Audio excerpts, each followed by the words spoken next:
Welcome to our webinar. It is Constructive Conversations, How to Deliver Constructive Feedback with Sadie said. My name is Carly Shearman and I'm the Community Manager here at Women in Digital. For those new to Women in Digital community, welcome. Women in Digital is a community dedicated to connecting, educating and empowering our way to diversity in digital. And this week's webinar is no exception. So today is a fun session. It's run by none other than Happiness Concierges, Sadie said. This webinar will teach us how to deliver constructive feedback using the Happiness Concierge Framework, open a challenging conversation, and land on a solution in a feedback conversation. So Sadie's joining us from Melbourne today. They are a communications expert and believe that every problem can be solved with a conversation.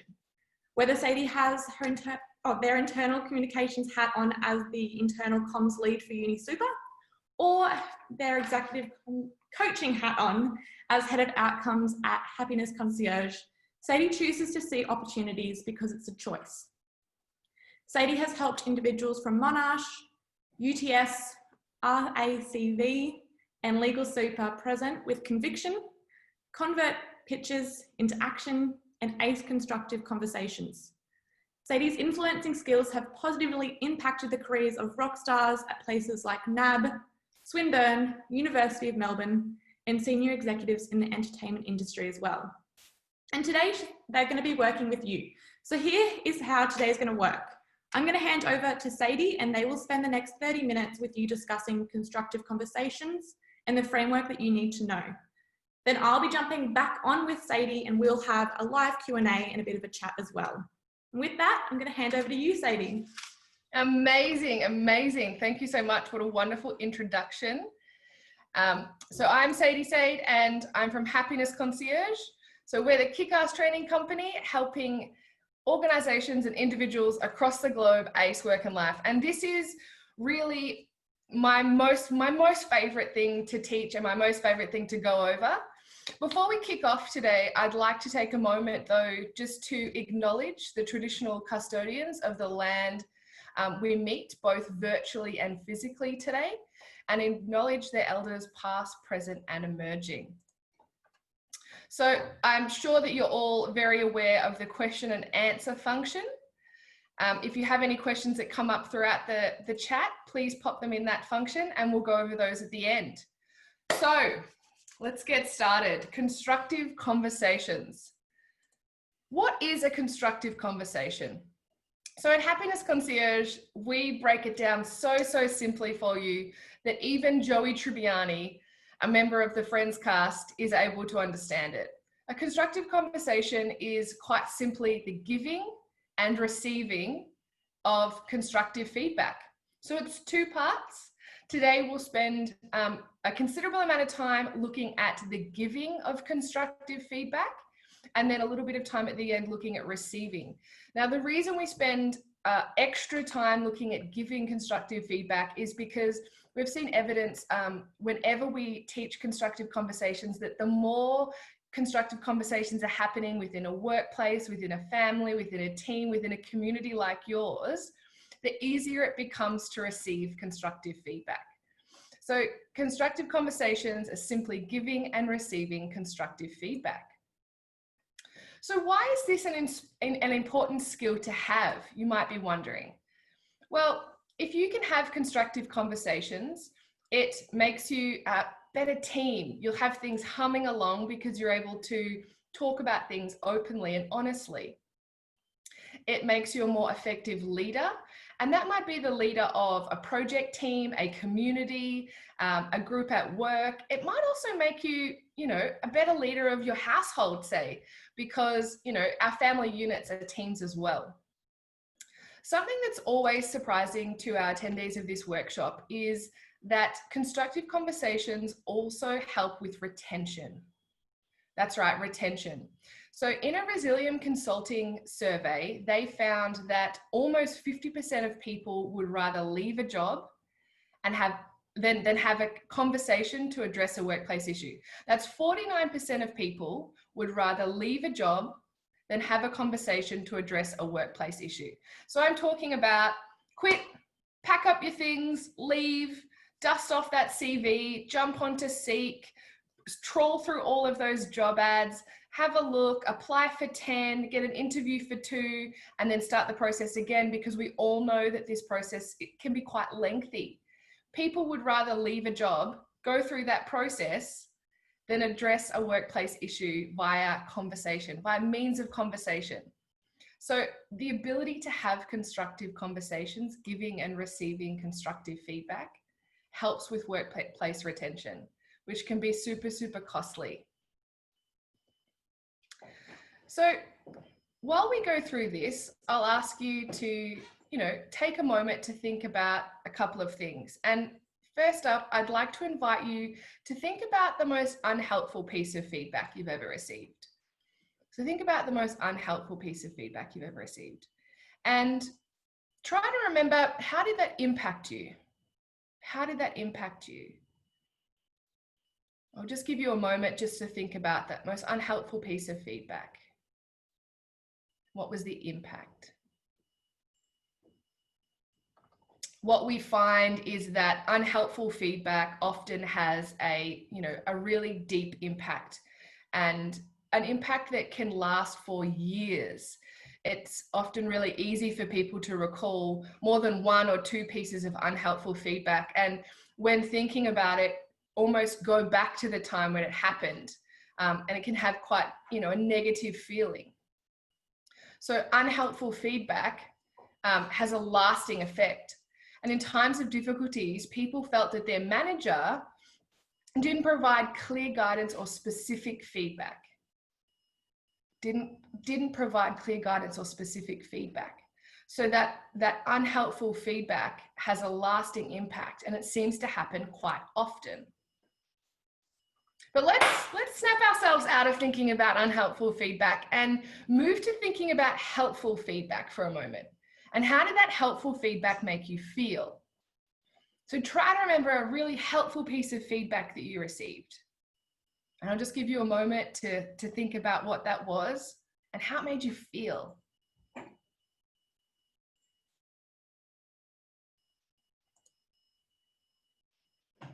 If unhelpful feedback has a lasting negative impact, then helpful feedback we find makes people feel content, satisfied, happy. It leaves people feeling like they know what's going to happen next. Helpful feedback is clear, specific, and kind. And as a result of receiving that feedback, we know what to do next.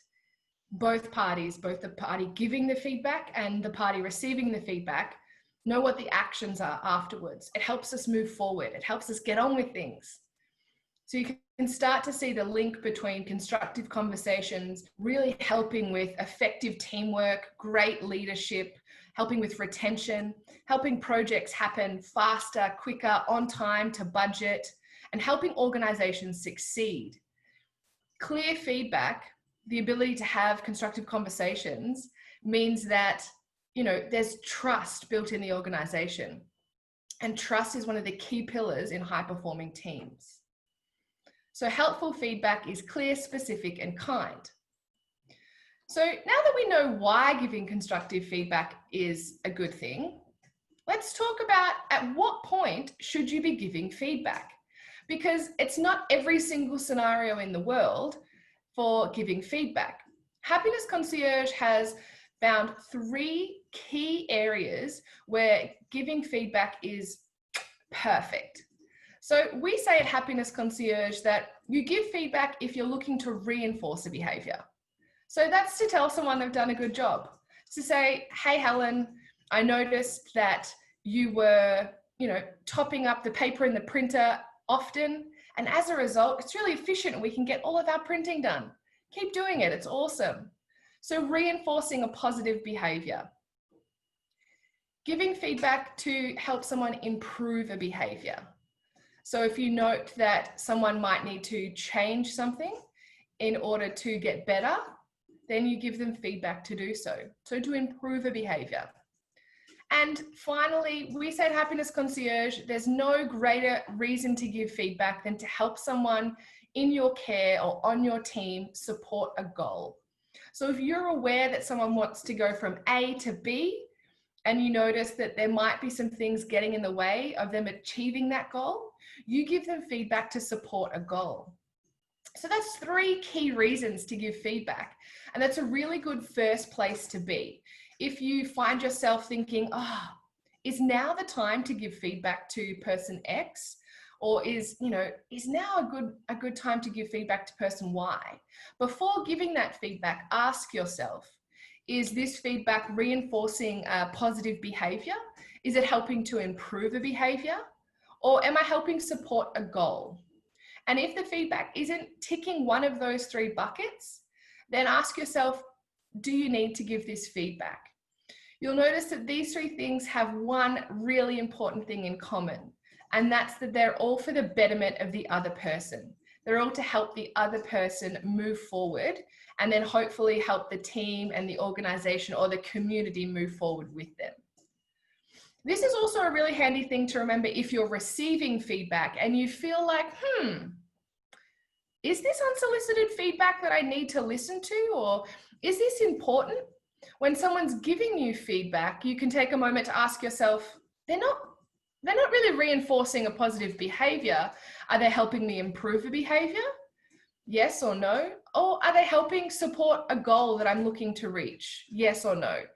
And if you're receiving feedback and it's not ticking one of these buckets, then you can choose to act based on that. So you can rest assured that if the feedback isn't for one of these 3 reasons, is it important feedback for you to take on and try to action? And afterwards, down the track, if you're continually receiving feedback from a person or a group of people that's not ticking one of these 3 buckets, you can sit down and have a constructive conversation with them about how they give feedback, so that in the end, we're all winning and we're all singing off the same hymn sheet, moving forward together. So critical for the success of these conversations are these things here that you see on your screen. And so these are all wired to the betterment of the other person when giving constructive feedback, having that genuine interest in them succeeding, having that mutual respect where you're looking to really learn from each other. The key thing here that I'd love to highlight for you and invite you to think about whenever you go into having a constructive conversation is the goal is not to win. The goal is not to win the conversation. And the goal might not even be to get a solution straight away. So it's not to win and it's not to push for a change immediately. Having these constructive conversations is merely an opportunity for you to share an observation and for you and the other person involved to land on a shared solution at some point in time. So the goal is not to win the conversation. So I invite you to think about that the next time you go to give some constructive feedback. Okay, team, we are at the exciting point. This is the Happiness Concierge Framework for giving constructive feedback. Look, I know you're probably blown away. There's 3 whole steps on the screen right now. Just 3 things. It's that easy. So let's break it down and get into the details of it a little bit more. I've highlighted for you here the 3 key steps that you really should try to nail when you're giving constructive feedback. There are 5 steps in this framework which will make it 100% awesome experience for you and the other person. So if you can nail the 5 steps, double thumbs up. But if you hit the 3 highlighted in yellow, you'll also be doing really, really well, and you'll be off to an excellent start having a constructive conversation. So step 1 is the step that we call the permission step. As we know, getting permission for anything is super, super important. It's also key when you're having conversations. You don't want to just jump someone and just jump into giving them feedback. So take a moment, just a moment, to get permission to have the conversation. You might like to use a phrase such as, "Can we have a chat?" Now, I know what you're thinking. When did you feel awesome when someone said, "Can we have a chat?" You know, your uncle, aunt, mother, father, brother, friends, they say to you, "You know, Sadie, can we have a chat?" And you go, I'm out. We'll get to that feeling later on. But if saying the phrase, can we have a chat, doesn't sit super well with you, there are so many other things you can say to signal to the person you're about to have a conversation with that a conversation is going to happen. So things like, do you have 5 minutes, or do you have a moment? Can I sit with you? Do you want to go and grab a coffee? Just some kind of phrase that signals to the other person, gives them the opportunity to say, oh, actually, I don't have 5 minutes. Can you come back in an hour?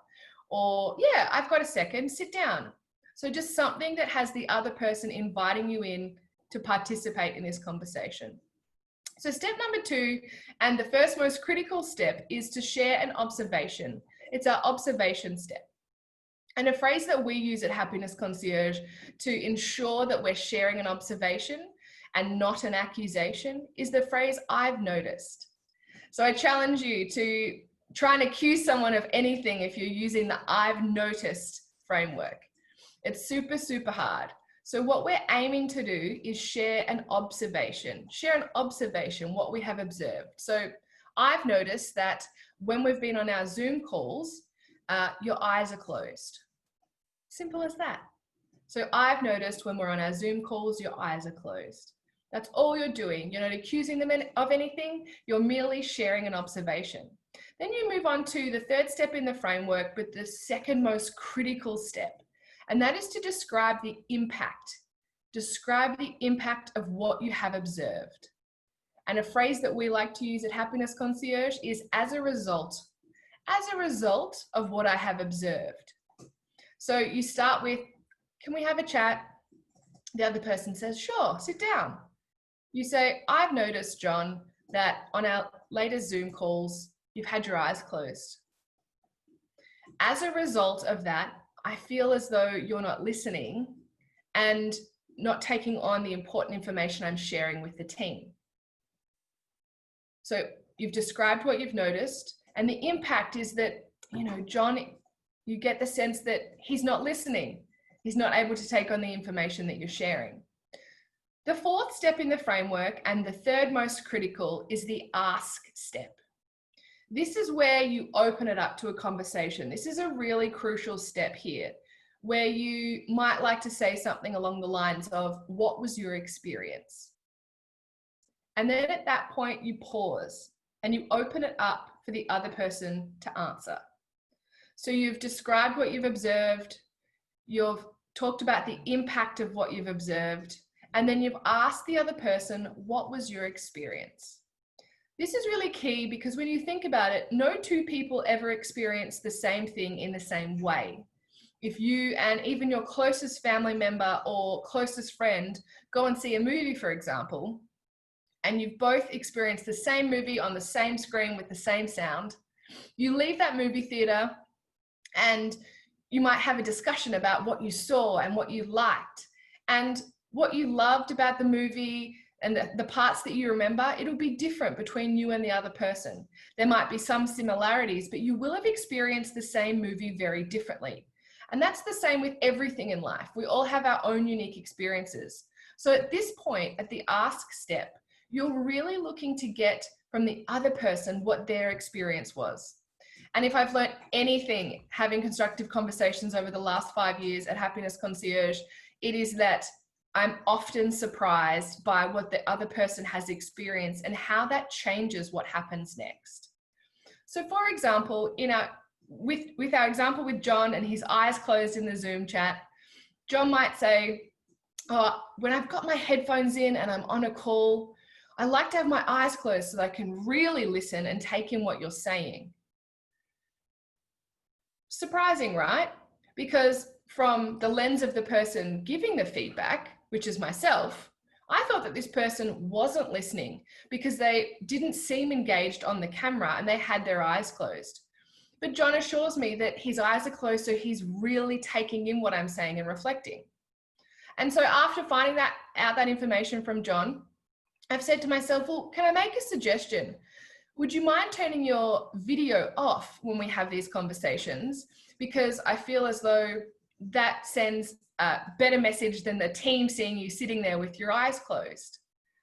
So in having this conversation, you can see that no one is in trouble You've just noticed a behavior that you initially expected that John might need to improve it. And for John to improve that behavior of having his eyes closed and it being distracting and you feeling like he's not listening, just switches his camera off and lets everyone know every couple of minutes that he's still there and he's still listening and he's still engaged. So it is as simple as that. Seek permission, describe what you have observed, talk about the impact of that observation, ask the other person what their experience was, and then finally, if the other person hasn't suggested a way forward themselves when you've opened the conversation up to them, provide a recommendation. So can I make a suggestion? So you're helping signal to that other person, this is how I would like for us to move forward. And again, at this point, when you make a suggestion, give the other person some time to talk and go back and forth in a conversation so that you and the other person both land at a place where you're both happy and comfortable and ready to move forward. So I hope that you all feel good about the Happiness Concierge Constructive Conversations framework for giving constructive feedback. What about receiving feedback? Receiving feedback, lends itself back to that question I asked earlier, which was, can we have a chat? I don't think that anyone can name a time where they felt awesome when someone said to them, can we have a chat? And you know why? Because that feeling of defensiveness, it's natural. It's a biological feeling that we all have. So everyone has their fight or flight within them. And this fight or flight helps to set what's called a stress set point in your brain. Now, if you can remember back to earlier when we talked about unhelpful feedback and the lasting impact that unhelpful feedback had on us, we sort of start to understand where our stress set point sits when it comes to receiving feedback.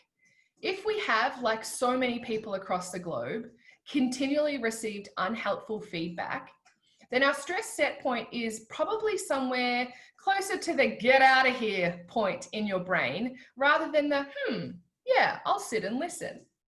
So your brain's firing off all of these hormones telling you to get out of there when someone says that. And that's where that feeling of defensiveness comes from. So it's natural to feel defensive. But what you choose to do next is really important, and it's something that you do have control over. So you have to get a little bit comfortable with that feeling of defensiveness. But as we start to have constructive conversations using the Happiness Concierge Framework, we will start to reset our stress point in our brains, and slowly our brains will stop telling us to run and they'll start telling us to stick it out and see what happens next.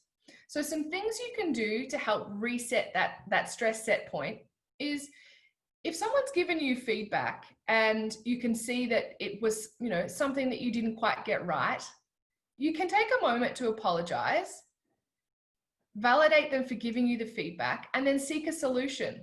So what are we going to do about this?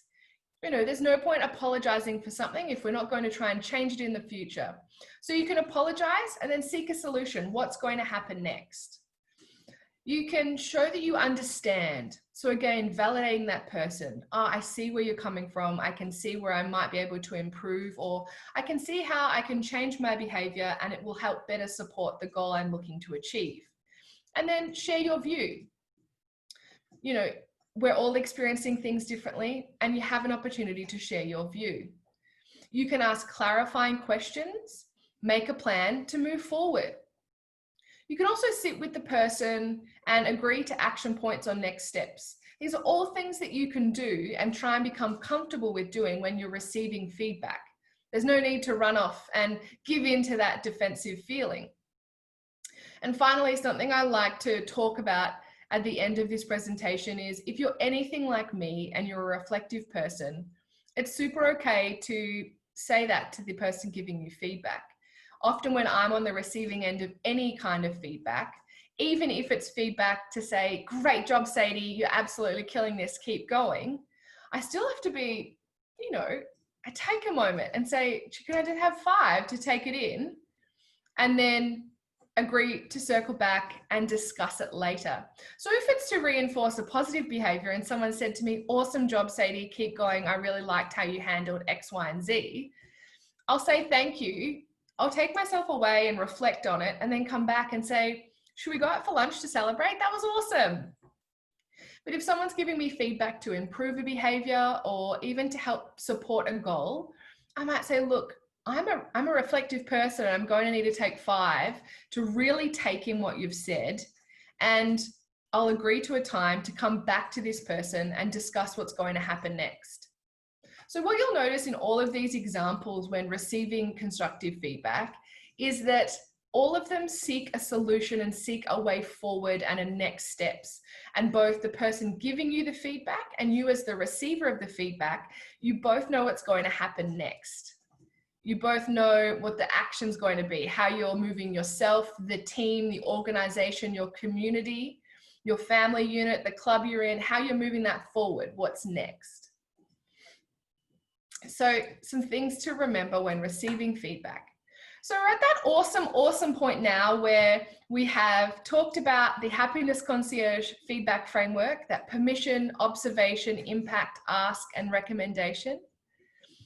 We've looked at receiving feedback and some of the things you can do while you're sitting in your, defensive feeling that I promise you will get smaller and smaller and lesser, the more constructive conversations that are happening around you, where we're going to open it up to questions. So what questions do you have? Beautiful. Well, I might jump back on here now. That was a great presentation, Sadie. Particularly it's a muscle. If you use it more and more, you'll get better at giving it and also receiving it. 100%. It's a skill, right? Conversations, being able to communicate, it's a skill, and the only way to get better at something is to try and do it more often. 100%. I know whenever I have to have constructive conversations, I'll wear a turtleneck or a high neck thing because I know that I'll get a stress rash. Yeah, that's right. Back or receiving it, I'm just not good in that space. Look, absolutely. And I think that, having constructive conversations, giving constructive feedback for me, was really similar to the first few times that I got up on stage or got onto, a virtual call to deliver a presentation. And I'd feel my whole body just be flushed with what I thought was this fiery red skin thing that everyone could see. Yeah. But actually it was just an internal feeling. And the more I presented and the more I pushed myself to have constructive conversations, the easier it became. And now it's just second nature. It's just how it goes. No, that's awesome. I do have a couple of questions that we kind of had ahead of time sent to us. So how do you deliver constructive feedback to someone who might be your manager or someone more senior level? And is there a way to deliver it without making them feel like you're belittling them or kind of overstepping your mark? Oh, 100%. The Happiness Concierge Feedback Framework really lends itself to being able to have these conversations. And this is a question that I get asked probably in 2 or 3 different ways every time I deliver this presentation. And I always direct people back here to the giving feedback, the why we're giving feedback to people. So the first thing to ask yourself when you're giving feedback to anyone, but especially if you're giving feedback to someone who sits superior to you and you're in an organization that has quite a strict hierarchy, or just giving feedback to a manager or a leader. And for some people, giving feedback to a mentor or someone you admire also comes under this category. So first ask yourself, am I giving them feedback for one of these 3 reasons? And if it's not for one of these 3 reasons, it's probably not ideal to be giving them feedback. So if it's not to reinforce a positive behavior, improve a behavior, or support a goal, then it's okay. It's probably not a good idea to be giving them feedback. But if you can say, yes, I'm giving them feedback to help them improve a behavior, then you just go straight onto the framework. And it's one of those things where giving feedback to someone you admire or a leader or someone above you, it's so much more about those the things that you don't say. So it's in your body language, it's in your tone of voice, it's in how you deliver this message. But if you stick to this framework, no one can really be mad at you for saying, look, I observed this thing. As a result, I feel like it's impacting the team in a negative way. What was your experience? And really sitting back and being able to say, hey, what was your experience? How can we do this together? if I've learned anything from people about giving feedback to those above them, is that it actually helps the leader get a better idea of what they need to do going forward. And the person giving that feedback is seen as someone who can give feedback to a leader and potentially become one in the future. So it still goes back to the same framework, but I would preface this by saying it's super, super key before you give the feedback to, that senior person to say, great, take all the emotion out of it and ask yourself, is it for one of these 3 reasons? And is the impact worth it? Like, is the impact super great? Is it going to affect our return on investment? Is it really affecting the culture of the team? And make sure you're clear on what that impact is. I can't stress that enough. Yeah. I guess the question then is, like, if you've got feedback, which might just be a grievance or a frustration, and it doesn't fit into those frameworks, do you recommend, rather than telling the person, go just tell a girlfriend or go tell your mum? Absolutely. I love that. I think tell a girlfriend, tell a mum, find a support crew that you have where you can vent privately. You probably don't want to be venting to those who you're working with, or because that information could potentially get back to the people that are paying your salary. So find a crew to vent with privately. But I love how you've put that in terms of, if you can't really articulate what the impact is, then what's the impact? Yeah. Like, if it's not negatively impacting your team or you, then there's probably no need to really have that conversation. Save that for something, down the line that's really impacting your day-to-day or the culture of the business, or a project running on time or something that's going to have like a huge, deep impact.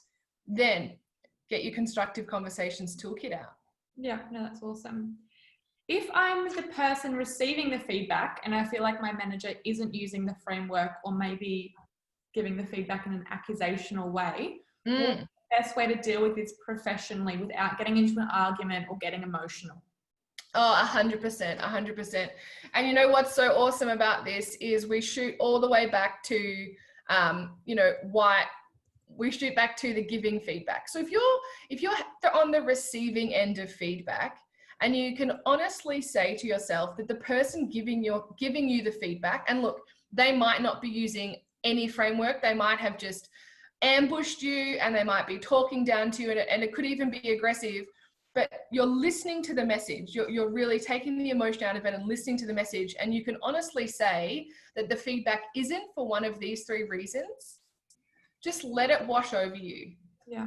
And, not necessarily validate or thank the other person for the feedback. If it's not hitting one of these 3 things, then, it's not really going to be helping anyone out. But take on that feedback, and that really opens up an excellent opportunity for you. So wait a moment. I wouldn't recommend, going straight into this conversation post receiving shitty feedback, but calm yourself down and think for a moment. If we go back to this framework, if someone's giving you unsolicited feedback or unhelpful feedback, or just being aggressive with their feedback and it's not helpful, what is the impact of that? What is the impact of that? That turns into a constructive conversation on the flip side again. So if someone's continually coming to you with, grievances or things that you're doing wrong or stuff that's happening, and they're not using this framework, and you really can't see that they're trying to improve a behavior or trying to help you support a goal, you can sit down with yourself and you can say, great. So let's say my manager's name is Karen. So Karen has been giving you this, awful, unhelpful feedback for the last few months. And so the conversation would go, Karen, do you have a second? Can I sit down with you? Can I buy you a coffee? Of course, Karen would say yes. And then you say, look, Karen, I've noticed that you have been giving me some feedback that is unclear. It doesn't seem kind or specific. And as a result, I'm not sure what to do next. As a result, I'm not sure how I'm supposed to action this or the benefit of me receiving this feedback. What's your experience, Karen? And Karen might say to you, she might sit down and she might say, well, actually, there's these 3 things that you're doing that are really hindering the progress of the team. And I really need you to, and might start to arc up. And then you have that light bulb moment where you go, I can see Karen would benefit from knowing this framework. But Karen is trying their best to describe something that I could improve. And now having this conversation, I could do those 3 things and that would help me move forward and the business. So you've almost flipped it on its head. You've had a constructive conversation with someone giving you feedback to say, I need to better understand and clarify what I need to do next. Yeah. I think that really, like, the thing I keep noticing is talking about is just removing the emotion. Like, I think it's so easy to receive feedback and take it as like a personal attack against you. Yeah. And become better. We can't really help it. You know, there's been a whole global thing where we've all been pretty shitty at giving feedback for a really long time. And people have had bad experiences, and our bodies and our brains and our hormones and everything inside us is, you know, programmed to keep us safe. And if we're, you know, continually having experiences when we receive feedback that make us feel unsafe, then of course we're going to say no deal to feedback in the future. So if you have the ability to take the emotion out of it and give it a crack, then slowly those, you know, hormonal things in your body that fire off naturally start to say to you, it's actually safe to give feedback. It's safe to receive feedback. And holy moly, look at this. Look at our team communicating and working more effectively together. Look at our culture and our organization. You know, it's working differently. So if you can take the emotion out of it, that's a really great first step to signaling to your bodies that this is okay, that will be okay. Yeah, no, definitely.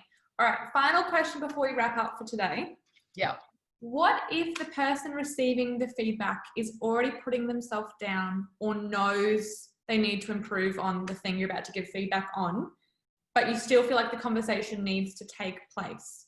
What is the best way to, like, I guess, what is the best way to approach someone with low confidence? Yeah, good one. So I think the thing to think about is if someone is exhibiting behaviors or signs to you that they have low confidence, especially when you initiate a feedback conversation, what that's saying to you is that person is, you know, in their panic zone. You know, they've been pushed out of their comfort zone, pushed through their learning zone, and they're sitting in their panic zone often. So the first thing to do would be to, you know, help get them back out of their panic zone, create a safe environment where they're just sitting in their learning zone where you can have a conversation, and then initiate a feedback conversation, but really take note of how they're reacting. If the person pops back into their panic zone, be quite open about that. You know, you might say, hey, Jim, I've noticed that, you know, you've snuck into your panic zone. I've noticed that through these 3 things that you're showing me, what can we do to get you back into your learning zone? Because this is a conversation I really need to have. So it's all about making sure that the person is either in their comfort zone or learning zone and helping them stay there so that this conversation can happen. And like so many things, it might not be a, you know, one and done situation. It might be you do a little bit of the conversation to start with to get the person comfortable and understanding what you've observed, and then you might kick it off over lunch or a coffee another time when you see that they're in their learning or comfort zone again. So I think it's really, really important as givers of constructive conversation. And now that we all have the Happiness Concierge Framework, we're kind of like, you know, have this secret power that we look out for others. And so I really love that you've asked this question, because I think it's important that, you know, it might be daunting for you going into this conversation, you go bam, bam, bam, bam, bam, but just take note of how the other person is acting. You know, if you say, I've observed this behavior and their shoulders slump and they go into themselves and they scrub their face and, you know, they start to talk down to the floor, and you can, that's signal to you to say, now's not the time. Yeah. So get them to a place where they're sitting up tall again and they're ready to have the conversation, and then try again.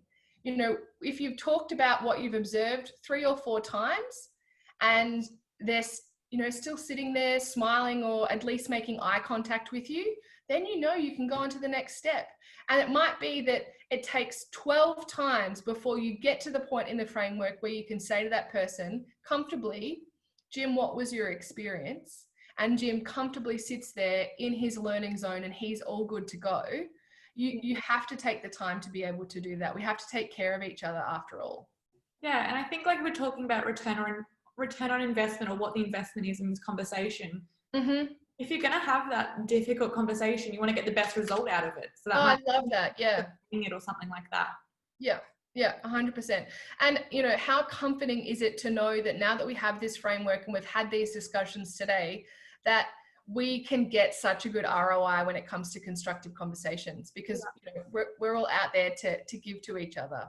Well, so many constructive conversations, both parties clam up because it's uncomfortable. Yeah. Both spoken, but no one's heard. Whereas this, like, you'll actually get an investment on that conversation. I love that. I love that. Awesome. Awesome. Well, we're going to leave it there. Thank you so much, Sadie, for coming on today, and to the entire Happiness Concierge team. Steph, I know you're watching. You have been an absolute gem to work with as well. I highly recommend at the end of this webinar, you head over to the Happiness Concierge website or connect with Sadie said on LinkedIn. Thank you so much for tuning in. Thank you so much for sharing your time with us. No problem at all. And yeah, we'll see you all in a couple of weeks. Thank you so much. Thanks, everyone. Bye, guys. See you later.